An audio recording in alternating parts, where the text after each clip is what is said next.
Hi there. I want to share something with you. A few years ago, I remember I was going through this season where I just needed God to remind me that He would show up for me. Okay.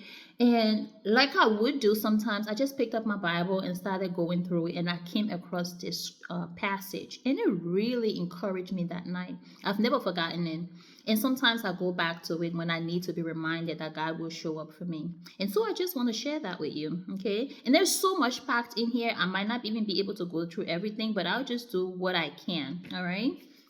Okay, so Esther chapter 4, verse 9. When Haman went out that day, happy and in high spirits. Now, Haman worked for the king, okay?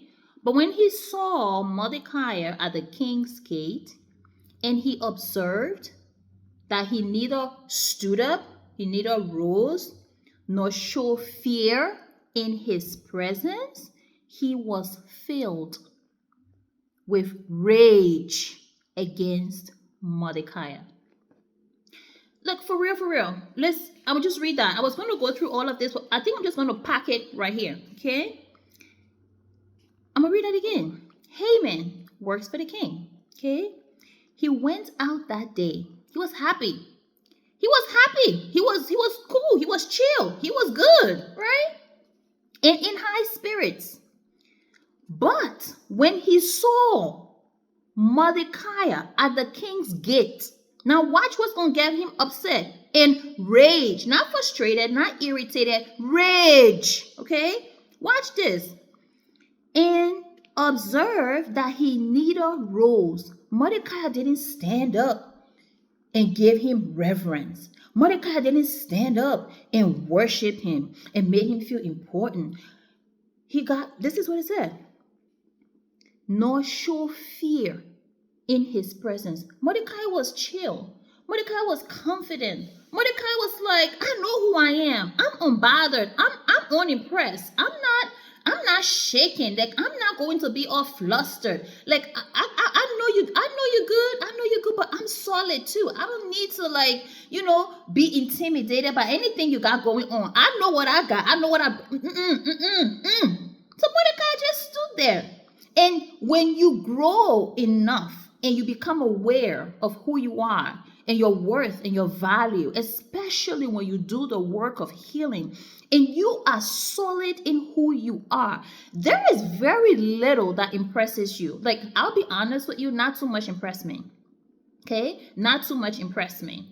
And sometimes I will go into spaces and places, and I have had this happen to me, and just not too long ago, it actually happened to me. And people expect you to be impressed by them when you're telling you their life and what they have or what they do. And quite frankly, I think earlier on in my life, I probably used to be. Now I'm really unbothered. You know what I'm saying? It's just very few things that I am captivated or curious by. Like, if you're doing something that I find interesting, I might inquire and be excited about it. But when I sense like somebody is trying to, like, impress me, honestly, I'm unimpressed. Like, I might be polite. I'm not rude. I'm polite. I'm just like, okay, I guess they have a need to let me know what they have. They have a need to let me know. And that's okay. It comes from a place of insecurity, right? Because when the sun don't go around saying, oh my God, look at how bright I am. Honey, if you bright, you bright. If you shine, you shine. You don't have to go out here saying, oh, look at what I got. Oh, look at what I got. That comes from insecurity. So when people tend to do that, a lot of times I just see it for what it is. I'm polite, I have compassion for it. I pray and hope that they get the healing they need, so you don't feel the need to always kind of, show what you got. Okay, I'm going to just leave it alone, okay? But the point I'm trying to make is that Haman went out that day doing good. He left his house, he left his family, he was fine. But when he got to the gate and saw that Mordecai didn't inflate his ego, right? Mordecai did not put him on a pedestal. And we have a lot of people, especially in our African culture, right? We have a lot of people that want to be worshipped. I'm just going to say it today, okay? A lot of people want to be worshipped. A lot of people want you to be like shaking when you see them coming. A lot of people want you to make yourself small in their presence.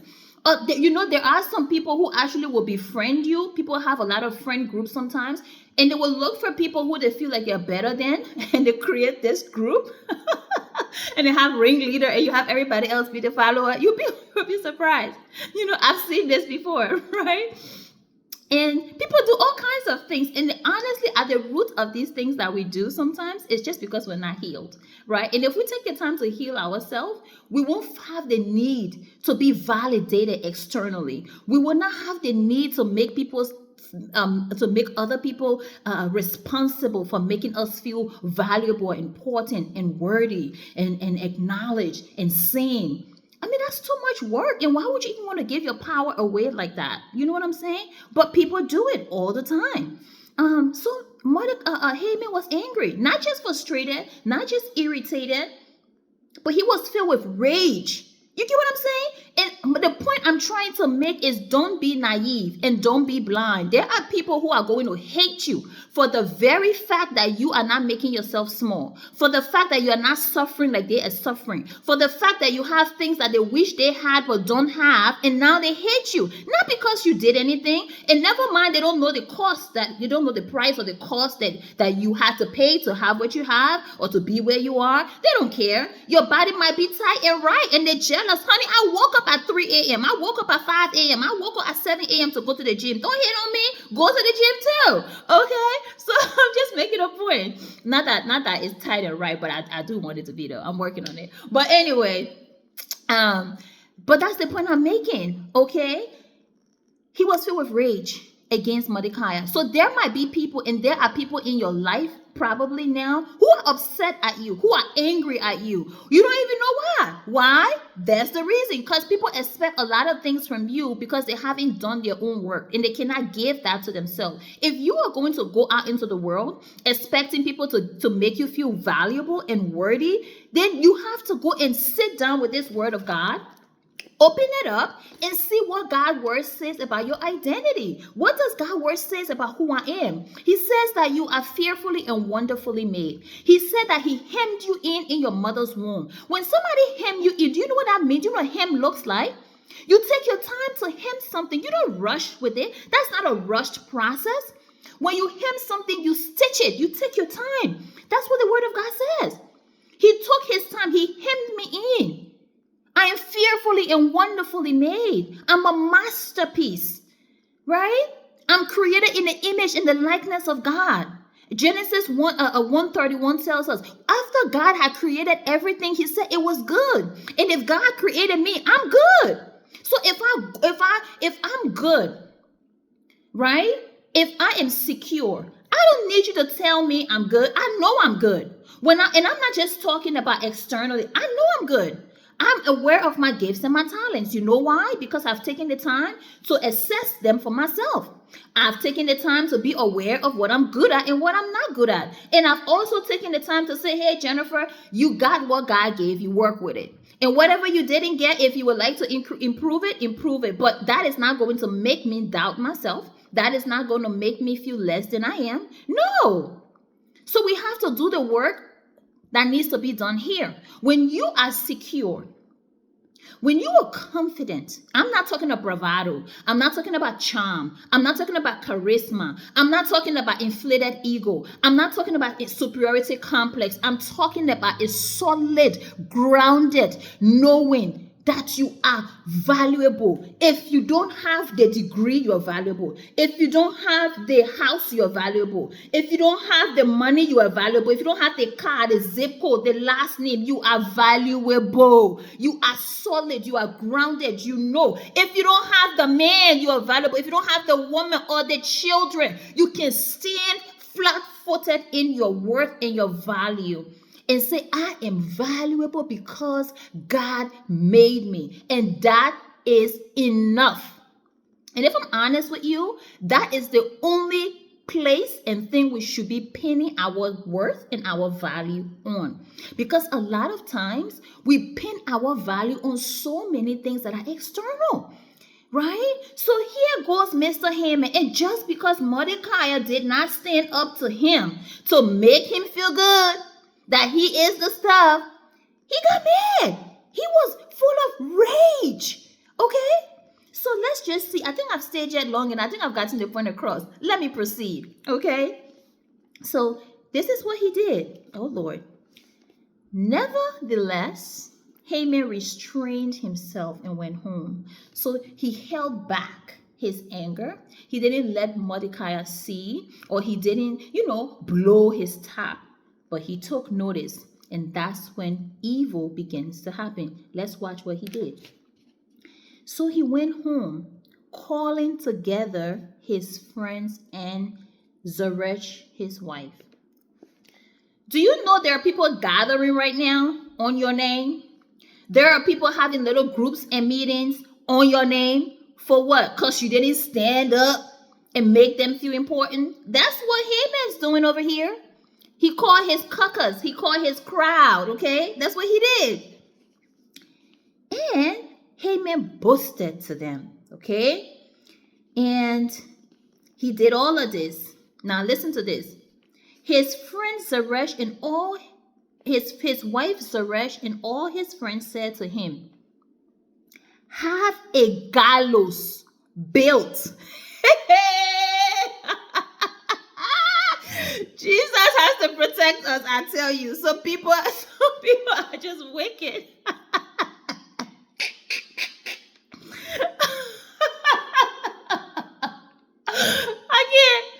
Bear with me, please. This is something. So, oh Lord, all because Mordecai did not stand up to make him feel important. He about to kill Mordecai. Jesus. Oh my God. Okay, let me get it together here. So his wife Zeresh, what a foolish woman. What an absolute fool. You see, you gotta be careful who you married to. She out here telling this man to go build gallows. She didn't tell him, honey, hold up. You need to work on your self-esteem, baby. Let me get you a scripture. That's why you should marry people who can tell you the truth. You need to marry people who are able to see your wounds and be like, honey, no, this ain't right. You gotta fix this. Do you know what I'm trying to say? Don't marry people who just like tell you what you want to hear. You gotta marry people who love you enough to tell you acting crazy, you acting the fool. You need to get it together. You need to marry people who can tell you, say, here, honey, this ain't right. This ain't right. Okay, I know you're upset, but come on now.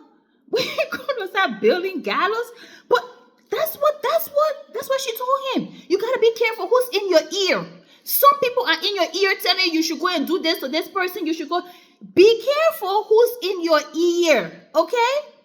Okay then.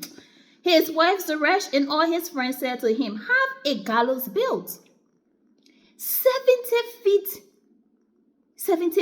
feet high, and ask the king in the morning to have Mordecai hung on it. I'm just going to stop it right here. I'll have to do this another time. This what it went on to Mordecai.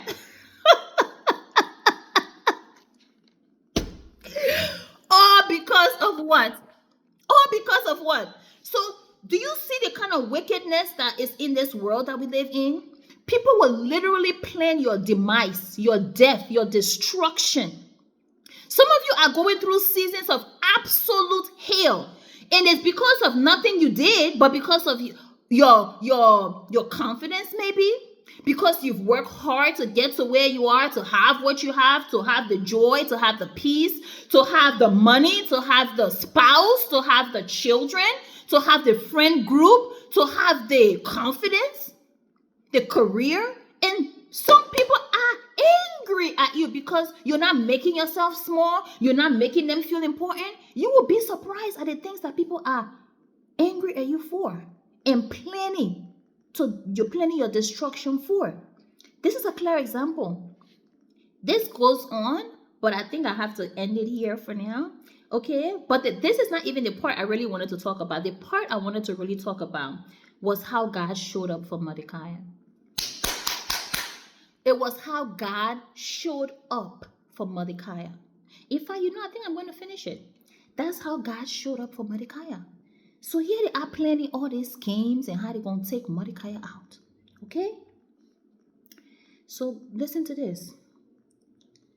So that night, listen to me when I tell you, when God said no weapon, when God in heaven, the one that created the sun, the stars, the one that keep the sky in place, that the sun has not fallen down, the one that tell the water you can only come this far and no further, the one that create night and day with no human hands doing the turning of the clock, the God that said, when he says no weapon, hey, he means no weapon. But now let me make something clear. He said no weapon what? Formed. He didn't say they won't form. As you can see, Haman, his wife, and his friends, they gathered, they formed, they even built the gallows. But it did not prosper. So that night, watch God about to show up. Mordecai did Mordecai know what was going to happen to him? No, he didn't know, because Haman had restrained himself. Haman never said anything to Mordecai. If Haman had said something, oh Jesus, if Haman had said something to Mordecai might have gone home and prayed and said, oh God, Haman is after me. Haman wants to hurt me because I didn't rise up and make him feel important. Haman said nothing to Mordecai. He restrained himself. That's what it said. But look at what happened that night. And what the Haman friend and his friends and his wife told him, the next morning they should go to the king and tell the king so that Mordecai can be hung on that gallows. That very night, that night before Haman was going to implement his evil plan to kill Mordecai, God was watching. Hey, and that night, the king could not sleep. Okay? So he ordered the book of the Chronicles, the record of his reign, to be brought in and read to him. Listen when I tell you, God is going to protect you from every harm, from every witchcraft, from every crafty scheme, from every devious plan, from every gossip, slander, backbiting, betrayal. God is going to protect you. God saw, and God caused the king to have a restless night. And because he couldn't sleep, and God also dropped in his mind, go ahead, have a desire to go get that Chronicles and read through it. So he read it. It was found and recorded there that Mordecai had exposed Bigthana and Teresh, two of the king's officers who guarded the doorway, who had conspired to assassinate King Xerxes. Oh my God, like I said, this could go on, y'all. Mordecai had sown a seed, a good seed, a long time ago. When he saw that there were two guards who was trying to assassinate King Xerxes, he made it known, and that saved the king's life, and it was recorded in that book. Many. Okay? A while ago. That's what we recorded now. So, the king asks, oh my God. Listen, y'all, if you have to forgive me, this is how I'm by myself. This is just it, okay? When I'm by myself and I'm reading my Bible and I'm in awe. I'm just in awe of how God works. You know what I'm saying? So the king now asks, what honor and recognition has Mordecai received for this? Jesus Christ. You get this, right? Now the king is asking, what honor and reward has Mordecai gotten? for this good deed of saving King Xerxes' life. This is the same night that Haman is waiting for to pass. So in the morning, he can tell the king to hang Mordecai. And God said, not on my watch. God is saying to you, not on his watch. The weapon will form, but it's not going to prosper. His good deeds. That's why it's important for us to be good, y'all. We don't be good so we want to get something back. We need to work on being good human beings, sowing good seeds. Because anything you do is a seed and it will always come back to you. And you know something, when you sow a seed, you might sow one seed, you might sow two seeds, even three seeds. But the harvest is almost always more than the seed that you put in the ground. So we got to be mindful of the seeds that we are sowing. If you sow good seeds, in due time, you will eat the fruits. If you sow bad seeds, in due time, you will eat the seeds of that too. The choice is ours. Okay? So, long story short, the king called Haman. Oh, God, this is so good. The king called Haman, the very man that had plotted to destroy Mordecai, was the same man that God called to ask what should be done. What should be done for a person who saved the king's life? Here come Mr. Haman, talking about all the things he wished would be done for him because he is just so full of himself, okay? I think that was his problem. He was full of himself. He started talking about how they should put the king's robe on him and all of, because he was just like, oh my God, it's me. I know it's me. It is me. So after he did all of that, he told the king everything that should be done. The king said, now,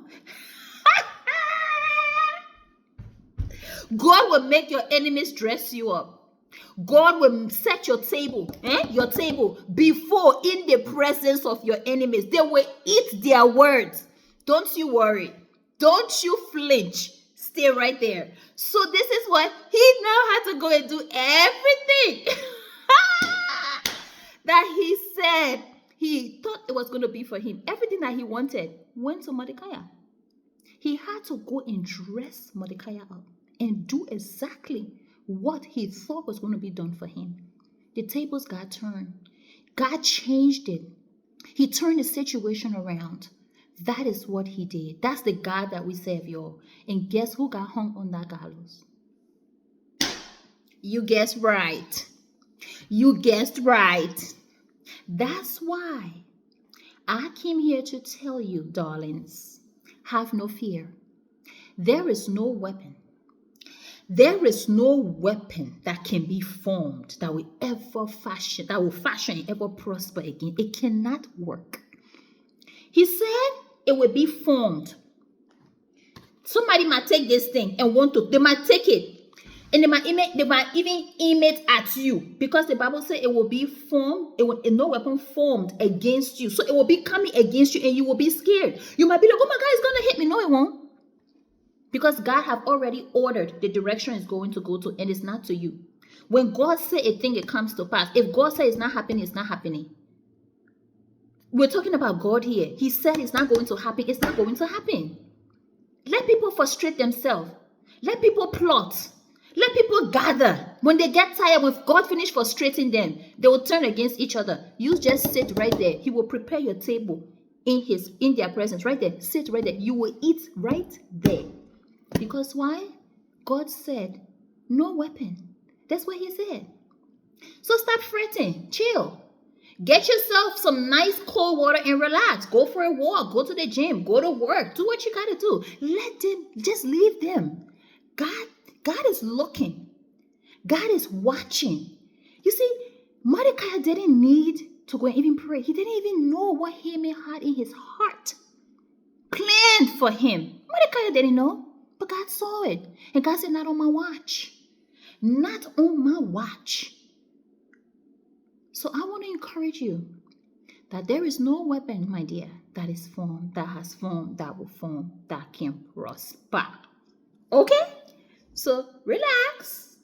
Go on about your business, but do good. Keep your hands clean and your heart pure, because every and sow good seeds. Sow good seeds. Don't sow bad seeds. Sow good seeds, so that when the enemy come against you, God will look over your track record and say, not on my watch. Not on my watch. I hope you're blessed. Have a good one. Bye.